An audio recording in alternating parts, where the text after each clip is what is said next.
A Constituição Federal de 1988, em relação à saúde, protege a sociedade nos seguintes termos: a saúde é direito de todos e dever do Estado, garantido mediante políticas sociais e econômicas que visem a redução do risco de doença e outros agravos e ao acesso universal e igualitário às ações e serviços para sua promoção, proteção e recuperação.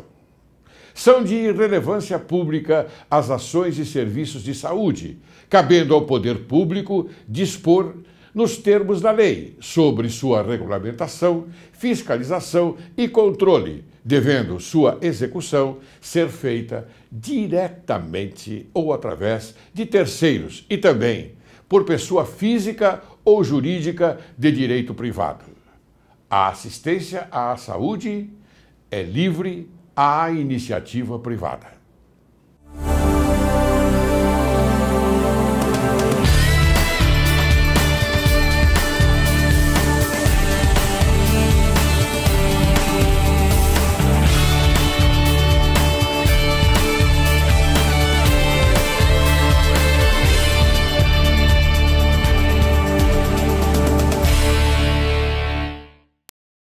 Estimado telespectador, hoje, Direito e Justiça em Foco conversa com você apresentando um tema totalmente diferente: saúde masculina.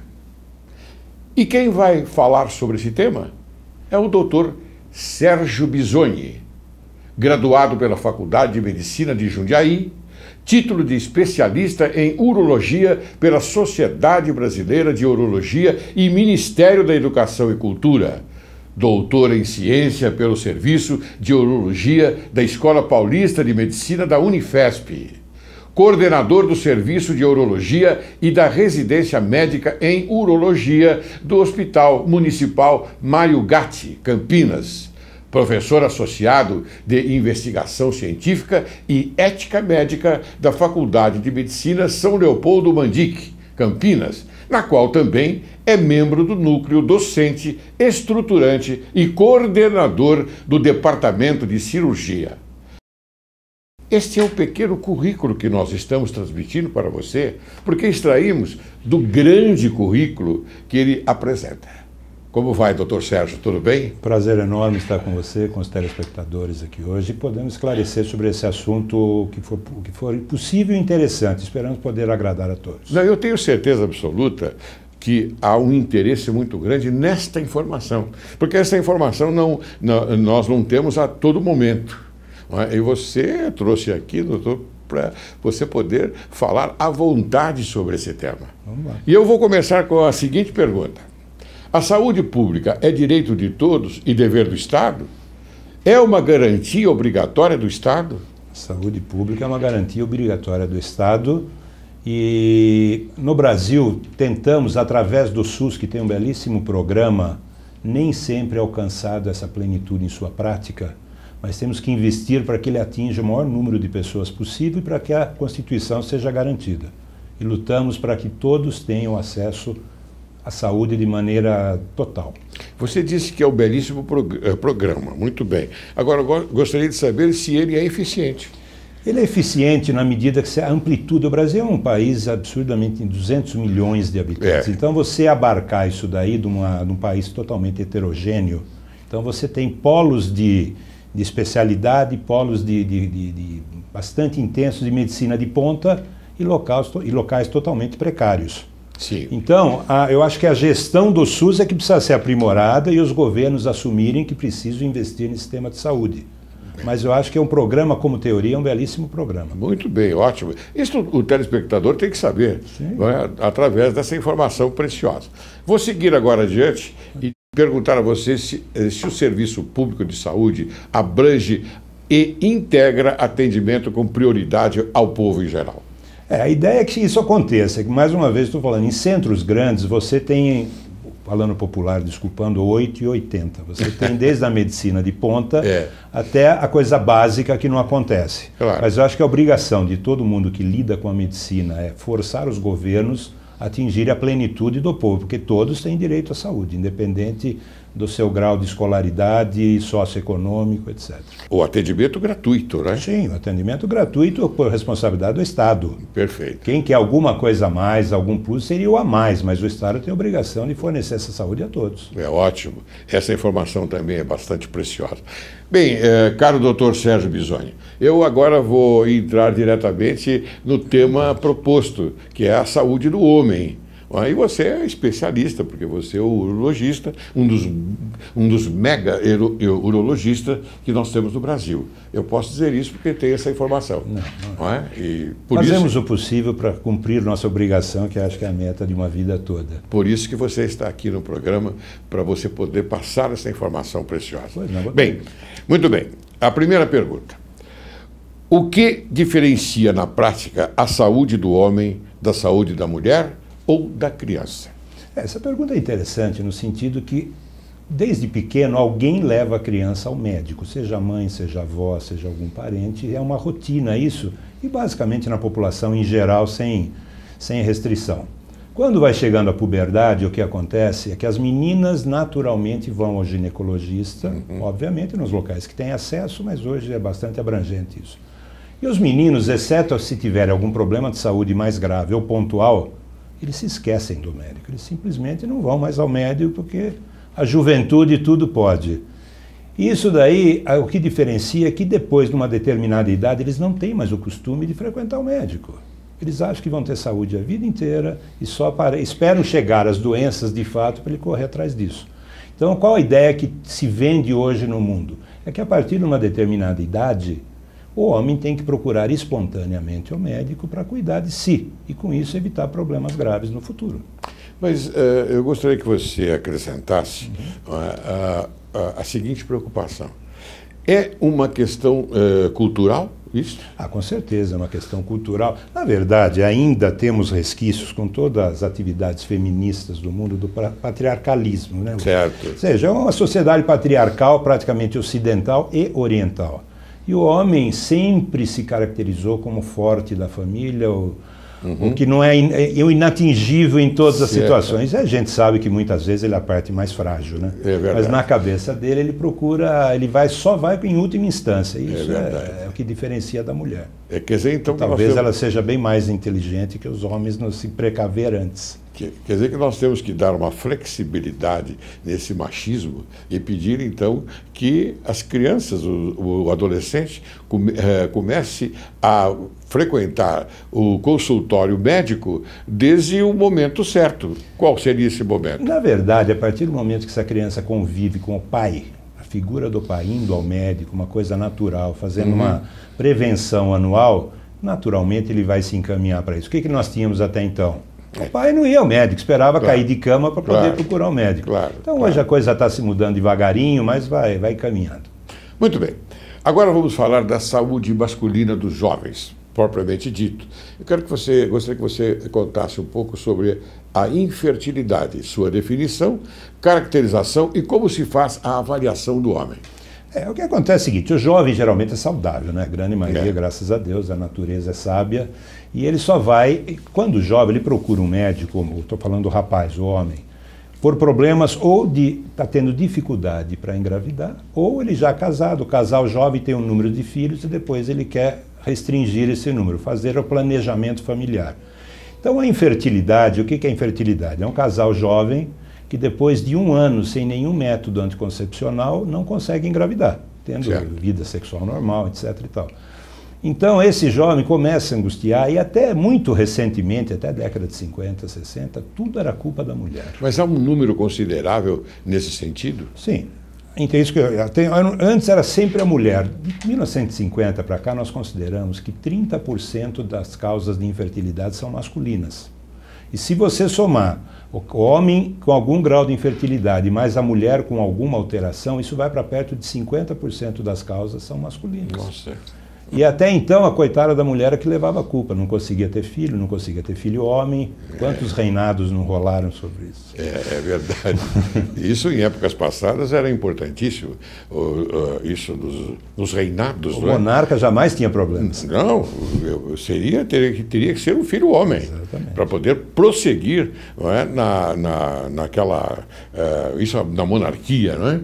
Então, quando o casal nos procura, geralmente é o casal, a mulher, mais uma vez, geralmente carreia o homem para dentro do consultório. E vamos aguardar. É iniciativa da mulher. Na maioria das vezes, na grande maioria das vezes, é iniciativa da mulher, porque ela sabe que ela dispõe de um período de vida pré-determinado para ter uma fase bastante fértil, que é até os 35 anos. Então ela fica angustiada quando ela não consegue resolver e leva o marido. Alguns vão por vontade própria, outros um pouquinho ameaçados. Mas, na verdade, eles chegam lá, a gente tem que avaliar essa pessoa como um todo. Tem que tirar a história clínica dele, saber as doenças que ele possa ter tido, fazer um exame físico e, eventualmente, um exame laboratorial. E, com isso, a gente consegue caracterizar a infertilidade masculina. Muito bem, me diga uma coisa, já que você tocou na fertilidade da mulher, que chega a uma idade aproximada de 35 anos. Então, pergunto a você, e tenho certeza que o telespectador, normalmente a mulher que está assistindo esse programa, ela perguntaria, mas quer dizer que após os 35 anos eu teria dificuldade em ter um bebê? Não, na verdade é o seguinte, a fase mais fértil da mulher ela é atingida até os 35 anos. Quanto mais jovem, a partir dos 18, 20 anos, ela é mais fértil. O que acontece é que com os métodos que a gente dispõe, com a medicação que a gente dispõe, hoje é possível ter filho até 40 e poucos anos e pelos laboratórios de fertilização assistida até mais que isso. Mas o ideal, o natural, é que até os 35 o casal se encaminhe para um planejamento de gravidez. E se isso não acontece, tem que saber por quê e tentar tratar para correr contra o tempo e aproveitar essa dádiva da natureza. Muito bem. Você falou em tratar, doutor Sérgio, então me dá o ensejo de perguntar qual é o efeito, como é feito este tratamento. Na verdade, você tem que fazer o diagnóstico do que está acontecendo. A gente tem que imaginar o seguinte, o testículo do homem é a fábrica de espermatozoide, é ali que tudo funciona. Então, qualquer doença que acometa aquilo lá pode levar a uma disfunção, pode levar a uma esterilidade. Então, nós temos que o jovem, a criança, pode ter um defeito congênito, que o testículo, por qualquer razão, não foi para o lugar dele. Pode ter tido alguma infecção, uma cachumba, por exemplo, que desceu para o testículo durante a juventude e a puberdade. Traumas, motos, bicicletas, skates, tantos jogos, brigas. Você pode ter alguma infecção, doença sexualmente transmissível que atrofia o testículo. Então, toda doença que afeta o testículo pode levar à esterilidade. Você tem que saber o que está acontecendo para ver se é passível de tratamento ou não. E esse tratamento, então, ele tem um determinado tempo? Ou seja... Não, dependendo, assim, o grande problema inicial é quando ele não produz nada, é zero de espermatozoide, que a gente tecnicamente chama de azospermia. Aí é um quadro mais grave. Mas quando tem variações, você tem que avaliar. Hoje você tem o laboratório de fertilização assistida, você tem algumas drogas eventualmente, você tem uma doença que é relativamente comum, que chama varicocele, que na verdade são varizes próximas ao testículo que pelo calor não deixa ele produzir espermatozoide. Então são correções que você tem que fazer de acordo com o diagnóstico. Mas tem recurso para praticamente tudo hoje em dia. Mas você fala na produção de espermatozoide. Isso no jovem, né? Quando ocorre esse problema no jovem. E na idade mais avançada, há possibilidade também de não produção de espermatozoide? Isso daqui pode ocorrer ao longo de toda a vida, mas o homem tem uma característica que difere da mulher. Ele saudável, ele pode ter filho com bastante idade, coisa que a mulher é limitada pela natureza. Então, a mesma coisa, a pessoa pode sofrer um acidente, pode ter um tumor de testículo, que acomete geralmente na faixa de 20 a 30 anos. Pode ter uma infecção grave que destrói o testículo, pode ter um diabetes que complica com uma infecção. Então, tudo isso pode levar à infertilidade. E tem homens que já tiveram filhos e que, por alguma intercorrência dessa, depois pode passar a não ter filhos. Mas o importante é saber o que está acontecendo e orientar o casal. E como a mulher normalmente já vem estudada pelo ginecologista, a gente tem que orientar o ginecologista como se conduz nesses casos. Muito bem.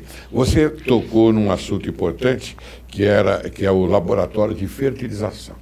Então, eu pergunto, é assistida em relação ao homem estéril, obviamente.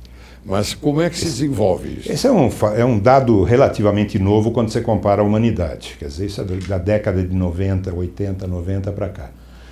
São laboratórios em que consegue se interferir no processo de fertilização masculino e feminino.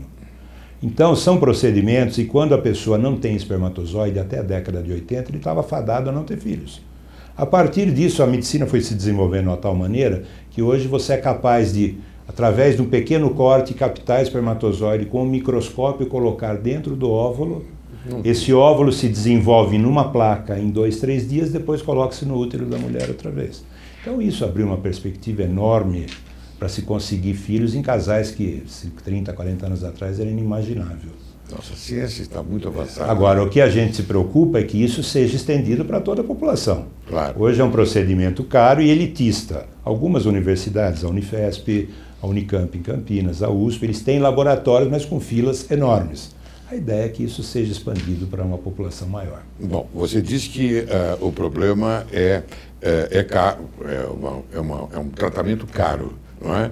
Mas isso é somente aqui no Brasil ou no mundo todo? É no mundo todo, porque você tem que estimular o óvulo da mulher. Isso, a droga custa 3, 4 mil reais a dose. Nossa. Todo um procedimento tecnológico, microscópio, anestesia, sala de cirurgia, laboratório, isso tudo é muito caro. Mas a gente acha que à medida que a coisa aumente de volume e se expanda, pode ficar mais em conta, mas tem que haver alguma ingerência pública nisso. Muito bem.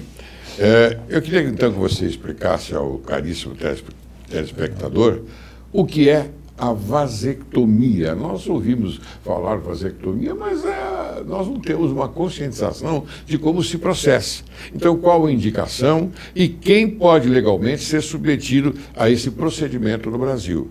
Cirúrgico, varicocele, que você acabou de falar, recanalização deferente após vasectomia.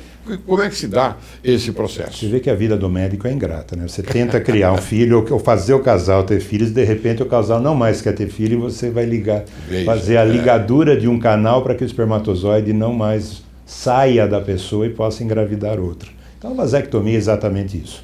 A ligadura de 2 canaizinhos que saem do testículo, a gente faz de modo que aquilo não mais progrida e a pessoa não mais reproduza. Isso é um método anticoncepcional definitivo. A mulher pode fazer semelhante a isso, só que ela faz a ligadura da trompa, e a vasectomia é o canal deferente que existe no homem. E esse método, você hoje legalmente, na lei de 1996 do governo Fernando Henrique ainda, quando fala da saúde da família, ele autoriza que todo mundo com mais de 25 anos de idade, mais de 2 filhos, possa ser submetido à vasectomia. E isso é uma legislação. E algumas cidades, e Campinas é uma delas, é oferecido pelo poder público gratuitamente. Só que tem uma peculiaridade. O casal tem que concordar. Depois dele ir solicitar essa informação, ele tem que aguardar 60 dias para ser bastante informado sobre os prós e contras do procedimento. E depois de registrado em cartório, a cirurgia é autorizada pelo serviço público ou privado. É um procedimento bastante burocrático. Uma das poucas cirurgias que é regulamentado por lei. É uma burocracia, né? É uma burocracia. Mas faz o casal pensar se realmente é aquilo que quer.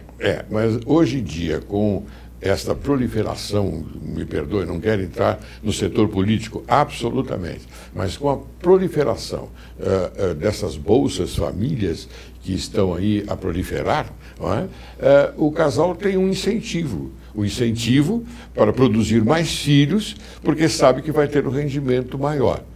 Eu não sei se você gostaria de abordar. Isso estaria dentro desse programa que você acabou de falar, não? Não está absolutamente não. Não está dentro desse programa. Pelo contrário, é um programa de controle de natalidade. Quer dizer, a tentativa é que não haja... É o oposto. É exatamente o oposto. O casal poder planejar sua família do tamanho. Agora, obviamente, as ingerências políticas e ideológicas ocorrem.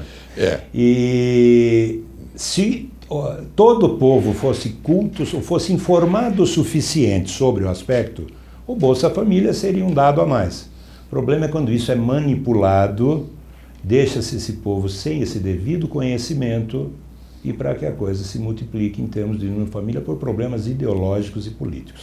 Eu acho que na parte médica está muito claro, o casal que quer tem acesso hoje a esse processo. Porque há uma estrutura no tocante como vou dizer, a colocar o pé no freio num determinado momento, né? Até porque hoje, a família, se não for planejada, fica muito complicado em termos econômicos e de organização para qualquer casal, pela maneira que se vive hoje em dia. Hoje o planejamento é muito importante. Tem que atingir, sim, esse casal que no início do casamento tudo é flores, tudo é uma maravilha, mas após a longevidade do casamento, então há necessidade, claro, como você bem disse, e eu acrescento, de colocar o pé no freio. Acho que isso, veja bem, tem casal que pode desejar ter 10, 12 filhos, nada contra, mas eu acho que o duro é o que não deseja e não tem conhecimento para saber como parar. Isso que a gente tem que lutar para informar a ele. Claro. Agora, a autonomia de cada um tem que decidir a sua própria vida pelos seus princípios. Muito bem. Doutor Sérgio, me diga uma coisa. Esse procedimento, ele tem consequência? Não, muito pouca. Hoje a gente sabe que não mexe com impotência, não mexe com a micção, não mexe com a disposição de ter atividade sexual. Simplesmente é a ligadura de um canal que não tem ligação nenhuma com a artéria, veia responsável pela atividade sexual. Então, um procedimento já 30, 40 anos de rotina, milhões de pessoas já submeteram a ele, não tem consequências maiores. A única coisa é ser feito em local com credenciamento para não ter consequências da cirurgia por falta de condições técnicas, só isso. Mas a preocupação daquele que não tem conhecimento da matéria, não é, como hoje está percebendo através desse programa, que não há problema nenhum. Não é? E os serviços públicos hoje orientam direitinho as pessoas dos prós e contras. Então, mas você sabe muito bem como as coisas acontecem aqui no Brasil. Você, como um grande profissional da medicina, sabe como é.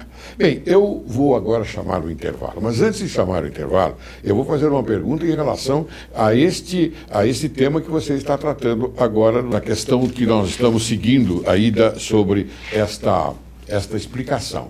É possível fazer a reversão desse procedimento? Com que taxa de sucesso? Você vai responder após o intervalo. Se aguarde que logo, logo retornaremos.